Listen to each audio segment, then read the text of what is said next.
मुर्दा शवों के साथ संभोग करने वाला दुष्ट दरिंदा आखिर कैसे बना एक महाशक्तिशाली दुष्ट दैत्य, और क्यों वो कुंवारी लड़कियों के मृत शरीर के साथ संभोग करता था। मुनि अंगिरा, महासेनापति विभित्सना और आचार्य काश्यपंत के आगे दैत्य त्रैलोक्यसुर की पूरी कहानी शुरू से बताना प्रारंभ करता है। ये बात आज से हजारों साल पहले की है, जब दैत्य त्रैलोक्यसुर एक महाशक्तिशाली दानव न होकर बस एक मामूली सा अघोरी हुआ करता था। श्मशानों में रहने वाला वो अघोरी शुरू से ही भगवान की नहीं बल्कि शैतान यानी काली शक्तियों की पूजा किया करता था। शुरू से ही उसके ऊपर वासना का भूत सवार था। मन में बहती वासना की तरंगों को पूरा करने के लिए वो मुर्दा शरीरों के साथ रति क्रिया किया करता था। दो ही चीजें ऐसी थीं जो उसके मन को लुभाती थीं और उसे अथाह सुकून देती थीं। पहली थी रति क्रिया और दूसरी थी भक्ति साधना। साधना के बलबूते वो अपार शक्तियां हासिल कर सरस्व दुनिया पर राज करना चाहता था। वक्त बीतता गया और उसका समय इन दोनों चीजों में गुजरता गया, पर गुजरते वक्त के साथ मुर्दा शरीरों से उसका लगाव कम होता चला गया।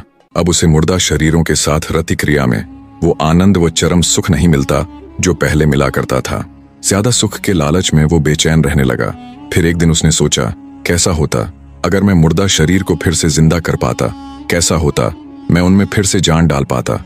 अगर मैं मुर्दा शरीरों के अंदर जान फूंकने में सफलता हासिल कर लूं तो रति क्रिया का आनंद ही अलग होगा। ये सोचने मात्र से ही उसे असीम आनंद की अनुभूति हुई। उसी दिन उस घोर पापी ने खुद से जिद की, खुद से एक वादा किया कि एक दिन वो मुर्दा शरीर में जान डालकर रहेगा। अपनी इस घोर प्रतिज्ञा के चलते उसने शैतान की साधना करनी शुरू कर दी। वो सालों साल भूखा प्यासा बिना अन्न व जल ग्रहण किए साधना में लीन रहने लगा, और एक दिन वो काला दिन आ ही गया जब उस पापी को अपनी कठोर साधना का फल मिल गया। जब काली शक्तियों ने उसे अपने दाता के रूप में चुना, तब से वो दुष्ट अघोरी किसी भी मृत शरीर में फिर से प्राण डालकर उसे जिंदा करने में सक्षम हो गया। मुर्दों के साथ रति क्रिया करने वाले उस दुष्ट को अब जीते जागते खिलौने मिलने लग गए। पर हर रोज मुर्दा शरीर कहाँ से आए? जब उसे मुर्दा शरीरों की भी कमी खलने लगी, तब उस दुष्ट ने अपने घोर तप से केवल अस्थियों के दम पर ही मृत जीव को जिंदा करने की शक्तियां भी हासिल कर लीं।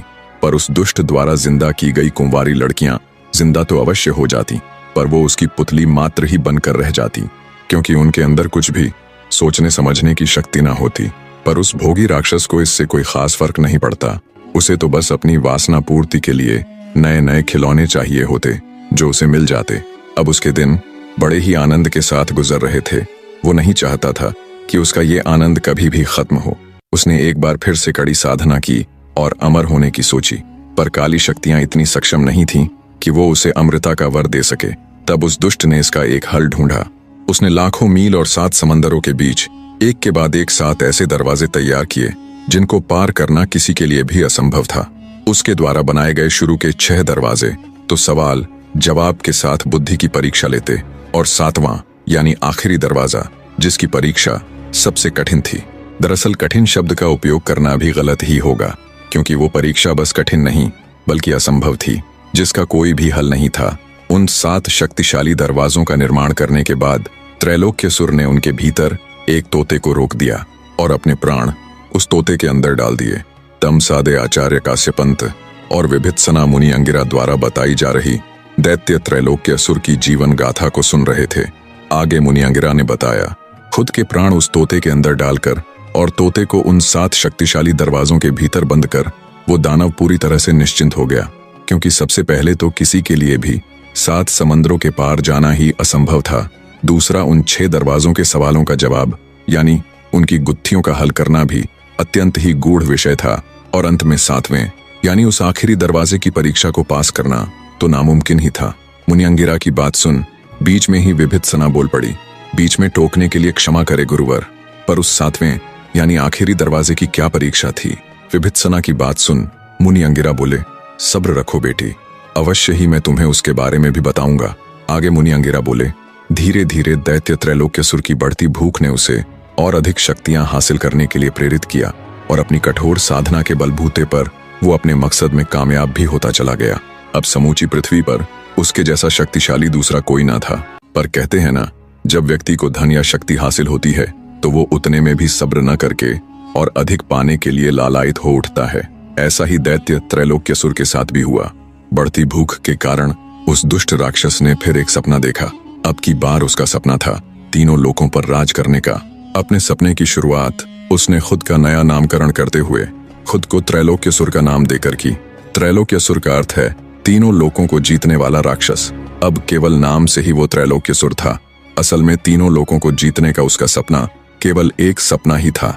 एक बार फिर से उसने कठिन तप किया और पता लगाया कि आज से शताब्दियों बाद एक काली अमावस की रात आएगी।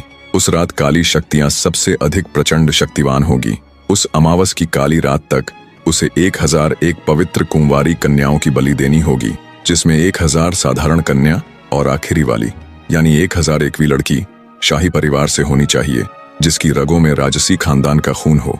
आगे मुनि अंगिरा बोले, आज से ठीक 9 दिन बाद वो काली अमावस आने वाली है और अब तक शायद वो दुष्ट उतनी ही कन्या की बलि दे चुका है या बस उससे कुछ ही दूर है, और तुम्हारी सखी राजकुमारी रुद्रलेखा ही उसकी 1001वीं कन्या है, जिसकी बलि देने के बाद वो अजय हो जाएगा। मुनि अंगिरा की बात सुन विभित्सना सन्न रह गई। आचार्य काश्यपंत बोले, गुरुवर, अगर वो ऐसा करने में कामयाब हो गया तो? काश्यपंत की बात सुन मुनि अंगिरा बोले, तो वो अजय हो जाएगा, फिर उसे हराना नामुमकिन होगा। फिर उसे अपने प्राणों को सुरक्षित रखने के लिए किसी तोते की आवश्यकता नहीं पड़ेगी। मुनि अंगिरा की बात सुन आचार्य काश्यपंत और विभित्सना के रोंगटे खड़े हो गए। आचार्य काश्यपंत बोले, तो महाराज, क्या कोई भी उपाय नहीं है दैत्य त्रैलोक्यसुर को रोकने का? मुनि जी बोले, अवश्य है वत्स, उसे रोकना मुश्किल जरूर है पर नामुमकिन नहीं। हमें उसे उसके मकसद में कामयाब होने से रोकने के लिए बल से नहीं बुद्धि से काम लेना होगा। दैत्य त्रैलोक्यसुर आज के दिन जरूर अथाह शक्तियों का स्वामी है। आज के दिन बड़े से बड़ा योद्धा भी सामने से उसको चुनौती नहीं दे सकता, इसलिए सामने से उसे पराजित करने की सोचना मूर्खता से अधिक कुछ ना होगा। उसे पराजित करने और उसके मकसद में कामयाब होने से रोकने के लिए केवल और केवल एक ही रास्ता है, वो है वो तोता। वो तोता ही उस दुष्ट दैत्य की एकमात्र कमजोरी है बस। मुनि अंगिरा की बात सुन विभित्सना बोली, पर गुरुवर, हम उस तोते तक कैसे पहुंचेंगे? 7 समंदरों के पार जाना कैसे संभव होगा? विभित्सना की बात सुन मुनि अंगिरा बोले, हम नहीं बल्कि तुम जाओगी 7 समुद्र पार। मुनि अंगिरा की बात सुन विभित्सना हैरान और प्रश्नवाचक दृष्टि से उनकी तरफ देखती है। उसका आशय समझ मुनि अंगिरा बोले, मैं बहुत समय पहले से ही इस आने वाली मुसीबत के बारे में जानता था, इसलिए मैंने कठिन तप करके भगवान विष्णु को प्रसन्न कर लिया और उनसे ये वरदान मांगा कि मैं जीवन में एक बार उनके साधन यानी उनके गरुड़ का इस्तेमाल कर सकता हूँ। भगवान विष्णु जी का गरुड़ ही है जो तुम्हें 7 समंदर पार लेकर जाएगा। मुनि अंगिरा की बात सुन आचार्य काश्यपंत और विभित्सना दोनों के चेहरे पर कुछ समय के लिए सुकून के भाव उभरे, पर अगले ही पल विभित्सना फिर बोल पड़ी, गुरुवर, लेकिन वो 7 दरवाजे मैं उनको कैसे पार कर पाऊंगी? विभित्सना की बात सुन मुनि अंगिरा कुछ नहीं बोले और आंखें बंद करके ध्यान किया। तभी एक चमकता हुआ दिव्य फल उनकी हथेली पर आ गया। आचार्य काश्यपंत और विभित्सना आंखें फाड़े सब कुछ हैरानी से देख रहे थे। मुनि बोले, बेटी, ये है बुद्धि फल, ये है तुम्हारे सवाल का जवाब। इसे खाने से तुम्हारी बुद्धि हर रूप से विकसित हो जाएगी, जिससे तुम उन दरवाजों की गुत्थियों को बड़ी ही आसानी से हल करते हुए उनके सवालों का जवाब दे पाओगी। मुनि अंगिरा की बात सुन विभित्सना अब तक उम्मीदों से लबालब भर चुकी थीं, पर एक बार फिर उसके दिमाग में एक सवाल कौंधा। बोली, माफ करे गुरुवर, पर भगवान विष्णु के गरुड़ और इस बुद्धि फल को खाकर तो कोई भी उस दैत्य का सर्वनाश कर सकता है, फिर मैं ही क्यों? आपने ऐसा क्यों बोला कि मैं ही हूँ जो दैत्य त्रैलोक्यसुर को उसके मकसद में कामयाब होने से रोक सकती हूँ, जबकि आपके द्वारा दी गई इन शक्तियों के बल पर कोई भी ऐसा करने में सक्षम है? विभित्सना की बात सुन मुनि अंगिरा के चेहरे पर हल्की सी मुस्कान आ जाती है। वो बोले, बेटी, कुछ देर पहले तुमने मुझसे एक सवाल किया था कि उस 7वें यानी आखिरी दरवाजे की क्या परीक्षा है। तुम्हारे उस सवाल और तुम ही ऐसा क्यों कर सकती हो, इन दोनों सवालों का एक ही जवाब है। मुनि की बात सुन विभित्सना अत्यधिक संशय और घोर आश्चर्य से भर जाती है। विभित्सना की हालत देख आचार्य काश्यपंत अपने गुरु से बोले, गुरुजी, कृपया करके जल्दी से इन सवालों का जवाब दीजिए, अब मन की उलझने बर्दाश्त से बाहर होती जा रही है। तब मुनि अंगिरा विभित्सना की तरफ देखते हुए बोले, बेटी, केवल तुम ही हो जो उसे रोक सकती हो। इसके पीछे की सबसे बड़ी और सबसे दिलचस्प वजह है उस 7वें दरवाजे की परीक्षा। वो 7वां रहस्यमयी दरवाजा एक साधारण दरवाजा ना होकर एक बहुत बड़ा आईना है। सुनो बेटी, उस दुष्ट दैत्य ने उस आखिरी दरवाजे को इस तरह बनाया है कि जब उसके सामने खुद वो दुष्ट दानव खड़ा होगा तभी वो खुलेगा। मुनि अंगिरा की बात सुन विभित्सना एक बार फिर चौंक जाती है और कहती है, गुरुवर, मगर ये कैसे संभव है? तब मुनि अंगिरा बोले, बेटी, यहीं तो तुम्हारी आवश्यकता पड़ेगी। केवल और केवल तुम ही वो एकमात्र प्राणी हो जिसने उस दुष्ट दैत्य त्रैलोक्यासुर का सामना किया है, उसे अच्छी तरह देखा है। तुम्हारे सिवाय मनुष्य तो छोड़ो, कोई जानवर भी ऐसा नहीं है जिसने उसे देखा हो और वो जीवित रह गया हो। मुनि अंगिरा की बात सुन विभित्सना बोली, हाँ गुरुवर, ये तो है, पर इससे हमारी क्या मदद होगी? कृपया हमारी उलझनों की गुत्थियों को और अधिक ना बढ़ाते हुए सब कुछ स्पष्ट कीजिए महाराज।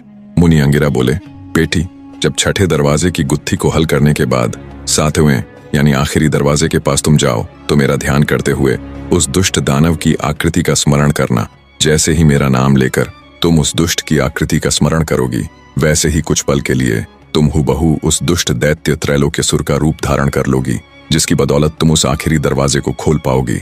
मुनि अंगिरा की बात सुन हाथ जोड़कर उनके चरणों में नतमस्तक होती हुई विभित्सना बोल पड़ी, मान गए गुरुवर, सत्य है आप जैसा दूसरा कोई नहीं। जब तक आप जैसे महागुरु इस पृथ्वी पर मौजूद हैं, तब तक कोई दैत्य, कोई त्रैलोक्यासुर अपने मकसद में कामयाब नहीं हो सकता। इधर दैत्य त्रैलोक्यासुर को पराजित करने की पूरी योजना बन चुकी थी। उधर राजमहल में रानी त्रिलोचना की खुशी का कोई ठिकाना नहीं था। उसके राह के दोनों कांटे यानी राजकुमारी रुद्रलेखा और महासेनापति विभित्सना अब साफ हो चुके थे। अब ना कोई उसे रोकने वाला था और ना ही कोई टोकने वाला। संपूर्ण अरण्यपुर के ऊपर अब रानी त्रिलोचना का शासन था। दैत्य त्रैलोक्यासुर से किए वायदे के मुताबिक रानी त्रिलोचना अब हर रोज दैत्य के पास एक कुंवारी कन्या भेजने लगी। दैत्य त्रैलोक्यासुर भी हर तरफ से निश्चिंत था। उसे बैठे बिठाए उसके शिकार मिल रहे थे और 1000 कन्याओं की बलि देने की उसकी योजना भी पूरी होने के बहुत करीब थी। काली अमावस की रात में अब सिर्फ 9 दिन शेष थे। जब से राज्य की बागडोर रानी त्रिलोचना ने संभाली थी, पूरा राज्य त्राही त्राही कर रहा था। वो बिना किसी रोक टोक के अपने सैनिकों को भेजकर किसी भी पवित्र कुंवारी कन्या को उठवा लेती और उसे दैत्य त्रैलोक्यासुर को समर्पित कर देती। रानी त्रिलोचना का विरोध करने की किसी भी नगर निवासी की हिम्मत न होती। इधर योजना पूरी होने के बाद विभित्सना 7 समंदर लांघने को तैयार थी। सबसे पहले तो उसने मुनि अंगिरा द्वारा दिया हुआ वो बुद्धि फल ग्रहण कर लिया। उसके पश्चात मुनि अंगिरा ने ध्यान कर भगवान विष्णु की सवारी यानी उनके गरुड़ को भी बुला लिया।